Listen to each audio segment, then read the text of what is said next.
Start से मेरा एक शौक़ था, एक ख्वाब था कि मैं डॉक्टर बनूं, बट एक तो साइंस बहुत मुश्किल होती है, समझ नहीं आया। तो उसके बाद ऑपोजिट हो गया कि चलो जर्नलिज़म रख लेते हैं और आर्ट्स में कर लेते हैं। तो अम्मी की एक ख्वाहिश थी कि तुम टीवी पर नज़र आओ ख़बरें पढ़ती हुई, तो मीडिया में आने की कोशिश की, तो खैर बहुत मुश्किल मेरे लिए हुआ।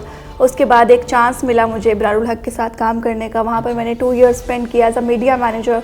फिर एक छोटी सी कॉल आई और उन्होंने कहा जी कि हमारा छोटा सा एक यूट्यूब चैनल है, तो आप हमारे साथ हैं, आप काम करें। तो वहाँ पर जब मुझे चांस मिला तो वहाँ पर मैंने प्रैंक स्टार्ट किए। तो फिर मैंने जब प्रैंक्स किए, लोगों ने मुझे बहुत पसंद किया और उसके बाद मुझे शौक़ पड़ गया। जगह जगह जाओ, लोग जानते हैं, लोग सेल्फियाँ लेते हैं। तो मैं लोगों को अपना नाम याद करवाना चाह रही थी कि मेरा नाम ये है। तो अल्हम्दुलिल्लाह मेरे ख़्याल से 3 साल की स्ट्रगल है कि मैंने लोगों को नाम याद करवा दिया।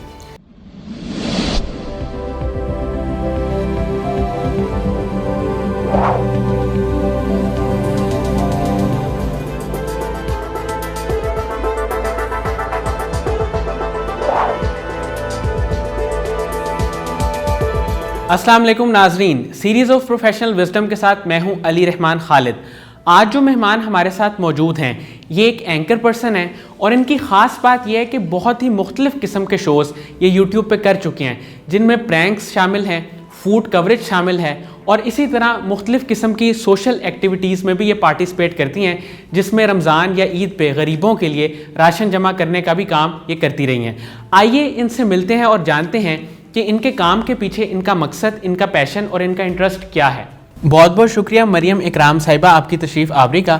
मैम, सबसे पहले तो आप मुझे ये बताएं कि आपने यूट्यूब पे मुख्तलिफ़ किस्म के शोज़ किए और आप एंकर पर्सन हैं, तो इसके पीछे क्या पैशन था, क्या इंटरेस्ट थे आपके? क्या आपने बचपन से ही सोचा था कि आप एक एंकर बनेंगी या आपने बाद में ये डिसाइड किया? अच्छा, दरअसल तो स्टार्ट से मेरा एक शौक़ था, एक ख्वाब था कि मैं डॉक्टर बनूं, बट एक तो साइंस बहुत मुश्किल होती है। मैं शुरू तो कर दिया कि साइंस शुरू करते हैं। साइंस में जब वो फिज़िक्स और केमिस्ट्री पढ़नी शुरू की तो समझ नहीं आया। तो उसके बाद ऑपोजिट हो गया कि चलो जर्नलिज़म रख लेते हैं और आर्ट्स में कर लेते हैं। मैट्रिक किया, उसके बाद FA किया। तो तब तक तो यही था कि बस ठीक है, जॉब करनी है, नहीं करनी, जो मिल गई सो कर लेंगे। तो अम्मी की एक ख्वाहिश थी कि तुम टीवी पर नज़र आओ ख़बरें पढ़ती हुई। तो तब तो समझ नहीं थी कि कैसे ख़बरें पढ़ेंगे टीवी पे। टीवी की दुनिया शायद कोई और होती है। तो उसके बाद फिर मैंने एक बार देखा कि चलो ठीक है, ग्रेजुएशन हो गया मेरा, तो मैं ट्राई करती हूँ मीडिया में आने की। तो मीडिया में आने की कोशिश की, तो खैर बहुत मुश्किल मेरे लिए हुआ। तो एक टाइम पीरियड आया कि मैंने कहा यार छोड़ो मीडिया को, बिकॉज़ मीडिया में आना बहुत मुश्किल है, ये शायद टीवी की दुनिया वाकई कोई और है। फिर थोड़े ट्रैक से हट गई। मैंने कुछ फ़ास्ट फूड रेस्टोरेंट्स में एज अ जनरल मैनेजर काम किया। उसके बाद एक चांस मिला मुझे इब्रारुल हक के साथ काम करने का, वहाँ पर मैंने 2 ईयर्स स्पेंड किया एज अ मीडिया मैनेजर। उसके बाद फिर आगे से आगे चलती गई। डॉक्टर अब्दुल कदीर खान साहब, जो कि बहुत बड़ा नाम है, उनके साथ काम किया। फिर एक छोटी सी कॉल आई और उन्होंने कहा जी कि हमारा छोटा सा एक यूट्यूब चैनल है, तो आप हमारे साथ हैं, आप काम करें। मैंने कहा ठीक है, वेल एंड गुड, चलो चलना चाहिए। तो वहाँ पर जब मुझे चांस मिला तो वहाँ पे मैंने प्रैंक स्टार्ट किए। अच्छा। बिकॉज़ मैं अंदर से बहुत जोली हूँ और बट लोग नहीं समझते, लोग समझते मैं बहुत सीरियस हूँ, लाइक हर वक्त मैं ICU में रहती हूँ, कुछ ऐसी सिचुएशन है। बट ऐसा नहीं है, मैं बहुत जोली हूँ और हंसाना मुझे बहुत अच्छा लगता है।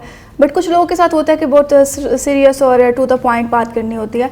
तो फिर मैंने जब प्रैंक्स किए, लोगों ने मुझे बहुत पसंद किया और उसके बाद मुझे शौक़ पड़ गया। जगह जगह जाओ, लोग जानते हैं, लोग सेल्फियाँ लेते हैं और हर किसी को आपका नाम पसंद है। तो मैं लोगों को अपना नाम याद करवाना चाह रही थी कि मेरा नाम ये है। तो अल्हम्दुलिल्लाह मेरे ख़्याल से 3 साल की स्ट्रगल है कि मैंने लोगों को नाम याद करवा दिया। मैम, आपने इतने ज़्यादा प्रैंक्स किए हैं, तो एक ख़ातून के लिए ये तो बड़ा मुश्किल काम है, एक मतलब उससे ख़तरनाक काम लगता है कि यार कभी कोई मसला ना हो जाए, कोई ऊंच नीच ना हो जाए। तो आपने इतनी हिम्मत से ये कैसे कर लिया? मुझे दरअसल शौक़ था, और मैं ऐसे उल्टे सीधे काम करती रहती थी, ठीक है। और छेड़खानी मेरी चलती रहती थी, घर वालों के साथ, दोस्तों के साथ, कोई ना कोई शुगल मिला हमारा होता रहता था। तो उसी में ये चीज़ मेरे अंदर एक डेवलप हो चुकी थी कि मैं बाहर भी कर सकती हूँ। और जब मैंने फ़र्स्ट टाइम किया अननोन पर्सन्स के साथ जाकर, और प्रैंक अननोन पर्सन के नहीं, समटाइम ये प्लान्ड भी होते हैं, ये मैं आपको क्लियर कर देती हूँ। तो उसमें अननोन पर्सन्स के साथ जाके भी जब गपशप लगाएं, तो हमेशा एक औरत को ना, ये लॉन्ग मार्च वाली औरत मार्च वाली बात पे मैं आ जाऊँगी, औरत को हमेशा मर्द रिस्पेक्ट देता है, ठीक है। वो बेशक भाई हो, दोस्त हो, या अब्बा हो, या फिर बाहर का कोई अननोन पर्सन हो, तो औरत को रिस्पेक्ट मिलती है। तो वो एक मेरे पास एज था कि मैं एक लड़की हूँ, मुझे तो रिस्पेक्ट मिलेगी। तो मैं किसी बदतमीज़ी भी कर जाऊँ तो वो इज़्ज़त ही देता था। तो इस वजह से मुझे कोई इशू नहीं आया। मैम ये प्रैंक्स वाला आइडिया आपके जहन में कैसे आया था? क्या आपने कोई वीडियोस देखी थी या आपके साथ कोई प्रैंक हुआ था? नहीं, प्रैंक हुआ भी नहीं और वीडियोस देखी भी नहीं, बस एक नॉर्मल लाइफ जो थी ना उसको मैं सामने लेकर आई थी। ये मेरी नॉर्मल लाइफ है, मैं लोगों को तंग करती थी, तो वो मैंने बाहर आके किया। तो ऐसा कुछ नहीं था कि मेरे साथ कभी कुछ हुआ या फिर मैंने कोई वीडियो देखी, तो मैंने बस नॉर्मल लाइफ से बाहर निकल के एक पार्क में जाके प्रैंक किया जो मैं घर में करती थी। इट्स नॉट अ प्रैंक, मतलब तंग करना अगले को, अननोन को जाके कुछ भी कहते रहना, तो वो मैं घर में भी करती रहती थी। मैम प्रैंक्स के अलावा आपने 300 से ज़ायद रेस्टोरेंट में फूड की कवरेज भी की, वो एक्सपीरियंस आपका कैसा रहा? प्रैंक्स मैंने एक अरसा आके छोड़ दिए थे और एक दूसरा चैनल मैंने ज्वाइन कर लिया था, तो उसमें उन्होंने मुझे एक कॉमन सेंस सेक्शन में डाल दिया। कॉमन सेंस प्रोग्राम था एक, उसमें मैं चल नहीं पाई। मेरा व्यूज़ आते थे 2000, लोग देखते नहीं थे, मेरा नाम ख़त्म होता जा रहा था। फिर एकदम ही सर को शायद आइडिया आया, तो ही सेड कि आप रेस्टोरेंट्स की कवरेज करें, उनके खाने जो हैं वो आप दिखाएं। वो मैंने शायद 2 से 3 वीडियोस की, तो लोगों ने बहुत प्यार दिया, बहुत लोगों ने देखा। और मैं बड़े बड़े रेस्टोरेंट्स में जब जाती थी तो वो लोगों ने कहना, अच्छा आप मरियम इकराम हैं, हम आपका खाना देख कर आए हैं। और रेस्टोरेंट से बाकायदा कॉल आती थी कि यार आप वीडियो करके गई हैं, तो हमारे पास कस्टमर्स का रश आ गया। फिर थोड़ा सा ये भी शौक पैदा हो गया, तो फिर मैंने रेस्टोरेंट्स कवर, तो उसमें भी एक नाम हो गया। मैम आपने यूट्यूब पे मुख्तलिफ़ किस्म के शोज़ किए हैं, अब आपकी अंडरस्टैंडिंग क्या है? लोग किस तरह की चीज़ें देखना पसंद करते हैं? लोग बेसिकली अगर मुझे देखना चाहते हैं तो 2 ही सेंस में देखना चाहते हैं, या मैं फूड में मुझे देखना चाहते हैं या फिर मुझे प्रैंक्स में देखना चाहते हैं। तो कोई तीसरा काम देखते हैं तो शायद वो मुझे देखते ही नहीं है। मुझे देखने का क्या, उन्हें पता भी नहीं है कि मरियम ये कोई काम करेगी।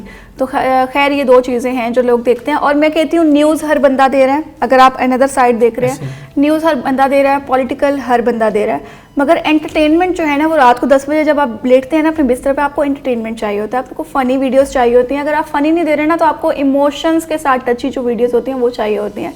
तो इन दोनों चीज़ों पे आप खेलें तो काम आपका शायद चलता रहेगा। मैम जो लोग मीडिया की फील्ड में आना चाहते हैं, आजकल हर बंदा ही अपना यूट्यूब चैनल बना रहा है, उनको आप क्या सजेशंस देंगी कि वो किस तरह से अपने स्किल्स को यूटिलाइज़ करके इसको बेहतर तरीके से इस्तेमाल करें? अच्छा, बेसिकली मैं ये कहूँगी कि आजकल की जो बच्चियाँ हैं ना, मैं अभी अगर मेरे अंदर एटीट्यूड थोड़ा बहुत आ गया है ना, तो वो इस वजह से आया कि यार मैं अगर जा रही हूँ ना तो कुछ गेन कर लूँ। बिकॉज़ मेरी शायद 800-900 से ज़्यादा वीडियो जो है यूट्यूब के ऊपर पड़ी हुई है और हर वीडियो जो है वो मिलियंस में पड़ी हुई है। तो मैंने एक स्ट्रगल किया है। मगर आजकल की बच्चियाँ जो हैं वो हमें देखकर वो कहती हैं नहीं, हम अगर जाएंगे तो हमारा एक अपनी वर्थ हो और हम किसी बड़े चैनल पे जाएंगे। ये क्या 200 फॉलोअर्स इन्होंने रखे हुए हैं और हमने तो चैनल पे जाना है। तो चैनल पे भाई ऐसे ही मौका नहीं मिल जाता, हर बंदा पीछे से स्ट्रगल करके चलता हुआ आया है। तो मैं उनसे यही कहूँगी कि आपको छोटे से चैनल से भी कॉल आई है ना कि आप आकर यहाँ पर काम करें, तो आपको वहाँ जाना चाहिए और आपको काम करना चाहिए और वहाँ पे आप दिखाएं कि भाई मेरे अंदर टैलेंट है। और उस टैलेंट को आपकी एक दिन ऐसे आएगा, एक दिन ऐसा आएगा कि आपको खुद कॉल आएगी और वो आपको खुद चैनल पे लेके जाएगा। मैम कोई एक ऐसा वक्त जो बहुत मुश्किल आप पे गुजरा हो और आपको लगा हो कि यार ये मीडिया की फील्ड में ना मेरे लिए बहुत मुश्किल हो रही है, वो कौन सा ऐसा वक्त था? अच्छा, मैंने आपको बताया कि मैंने जब ग्रेजुएशन किया और मैं जॉब के लिए बाहर निकली तो उसमें मैंने बहुत स्ट्रगल की कि मुझे जिसने बताना कि फ़लाँ स्टूडियो है वहाँ चले जाओ, फ़लाँ चैनल है वहाँ चले जाओ, चैनल्स का मैं नाम नहीं लूँगी, बंदों का मैं नाम नहीं लूँगी। तो जब वहाँ तक अप्रोच हुई तो एक लड़की को अगर जहाँ इज़्ज़त मिल रही है तो लड़की की इज़्ज़त ले भी रहे हैं। तो हमेशा मुझे ये फेस करने को मिला कि ठीक है आपको कॉम्प्रोमाइज़ करना पड़ेगा। और शायद मैंने 7 to 8 मंथ में अपनी हिम्मत हार दी थी। बिकॉज़ मुझे कुछ अर्न करना था, मुझे स्ट्रगल अगर कर रही थी तो मुझे रेंट भी चाहिए था, जो लगाना है तो ऑब्वियसली कुछ अर्न करूँगी तो रेंट बेयर करूँगी। तो वो जो मुझे एक टाइम पीरियड गुजरा तो बहुत सी प्रॉब्लम्स आई और उस वक्त मुझे ये सबक मिला कि मीडिया एक ऐसी इंडस्ट्री है जहाँ पे आपको कॉल करके नहीं कहना चाहिए कि सर मुझे काम चाहिए। आपको अपना काम दिखाना चाहिए छोटे लेवल पे कि आपको खुद कॉल आए कि मैडम हमें आपका काम चाहिए। तो मैंने फिर ये मीडिया छोड़ दी थी बिकॉज़ मैं सोचती थी कि मीडिया फील्ड बहुत गंदी है एक औरत के लिए। और मेरे ख्याल से बहुत बड़ी बड़ी पर्सनालिटीज़ के मैंने इंटरव्यू सुने हैं कि वो खुद इस चीज़ को बताती हैं कि हमारे साथ मीडिया में क्या हुआ है। और एक बंदी है रिसेंटली उसने इंटरव्यू दिया था, ड्रामास की बहुत बड़ी सेलिब्रिटी हैं, तो वो उन्होंने उस इंटरव्यू के बाद एक इंटरव्यू दिया कि मैं कह रही थी आपको उस इंटरव्यू में कि आप मेरा ये इंटरव्यू मत लें, मैं नहीं बताऊंगी कि मेरे साथ ये हुआ है क्योंकि फ़लाँ बंदे मुझे काम नहीं देंगे। और उसको एक प्रोजेक्ट उससे वापस ले लिया था। तो ये जो प्रोजेक्ट्स देते हैं ना मीडिया में, ये बहुत गंदा होता है काम, कि आपको कुछ ना कुछ गिव एंड टेक करना पड़ता है और लड़की के लिए बहुत मुश्किल होता है। इसलिए मैं कहूँगी हमेशा हमेशा अपनी जो गट्स हैं, अपनी जो चीज़ें हैं, अब तो सोशल मीडिया बहुत ज़्यादा हो गया, पहले तो वक्तों में सोशल मीडिया था ही नहीं, कोई देखता ही नहीं था, तो हमें बहुत घसीट के आगे आना पड़ता था। अब आपके पास एक प्लेटफॉर्म है, आप फेसबुक पे, यूट्यूब पे, इंस्टाग्राम पे, कहीं पर भी अपनी वीडियोस लगाएं, अपना टैलेंट दिखाएं, आपको खुद कॉल आ जाएगी। मैम, मीडिया की फील्ड के अलावा आपकी क्या क्या हॉबीज़ हैं और किन किन चीज़ों में आपका इंटरेस्ट है? मुझे सिंगिंग का बहुत शौक़ है, कवालियाँ सुनने का शौक़ है, और उसके अलावा ये तो खैर मेरा एक इनर है ना कि टची है, मैं बहुत ज़्यादा इसके साथ पैशनेट हूँ। और इसके साथ साथ मुझे मैनेजमेंट का बहुत ज़्यादा शौक़ है, मैनेजमेंट भी एक शुरू से ही आदत पड़ी हुई है, तो इसलिए मैंने एक अपना खुद से काम स्टार्ट कर लिया इवेंट ऑर्गेनाइज़र का, तो इवेंट्स वगैरह ऑर्गेनाइज़ करती हूँ। मैम, आप सोशल वर्क भी कर रही हैं, उसके बारे में थोड़ा सा बताएं। अच्छा, सोशल वर्क बेसिकली हमारा ये है कि हमारा एक ग्रुप बना हुआ है मीडिया का, जिसके अंदर लीडिंग लेडीज़, और उसमें ये होता है सिचुएशन कि हम लोग, कोई ईद आ जाए या रमज़ान है या फिर कोई और इवेंट आ गया, या किसी की बेटी की शादी है, किसी की बहन की शादी है, किसी के अब्बा बीमार हो गए, किसी की अम्मा, तो वो एक लड़की जो है कंफर्टेबली, हम लोग 3-4 लोग हैं उस ग्रुप में एडमिन्स, तो उन्हें बता देती है कि मुझे ये प्रॉब्लम आ रहा है, या मुझे ग्रॉसरी चाहिए, या जो भी है उसकी जो भी नीड है, तो वो हमें बता देते हैं कि हमें ये चीज़ चाहिए, तो हम अपने सर्कल से वो चीज़ अरेंज करा के, डोनेट करके, तो उनको ब्लाइंडली दे देते हैं। लाइक हमने 3 साल हो गए रमज़ान में राशन डिस्ट्रीब्यूट करते हैं हम अपनी तरफ से, हम लड़कियां हैं सारे मीडिया चैनल्स की, तो राशन हम ज़रूर देते हैं, वो बेशक जितनी भी क्वांटिटी हो, जैसे भी हो, मगर एक पैकेज बना के हम लोगों के घरों तक, और पर्सनली लोग हमें मैसेजेस कर रहे होते हैं, मगर हम ये नहीं करते कि तस्वीरें खींचना या ये कुछ, आजकल तस्वीरों वाला ही सीन चल रहा है, तो हमारा ये एक साथ साथ काम चलता आ रहा है ताकि लोगों की भी हेल्प होती रहे और अपना भी एक चीज़ चलती रहे। मैम, कासिम अली शाह साहब की आप वीडियोस भी सुनती रही हैं, उनकी फाउंडेशन भी है, उनके बारे में क्या कहेंगी?